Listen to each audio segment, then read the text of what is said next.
If you are interested in pool plantings that give you that resort-like feel, then stick around because I am going to share with you the plants and trees that I chose for this space to make that happen. These areca palms do a fabulous job of offering buffering here. Calusias that wrap around the backside of this, so privacy is exactly what the doctor called for back here. Has about another 3 foot to go and then it's fully matured. Oh, how much I love foxtail palms. These royal palms in the back. So we've got 2 large royal palms, this Christmas palm, 3 pygmy date palms in a kind of a triangle formation. Got Sanchisia, Crotons, and our final tier down here is Liriope.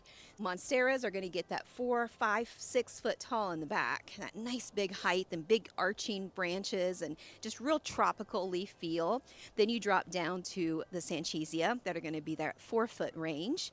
And then you get down to the Crotons that are going to be 2 foot range. And then about a foot with the Liriope.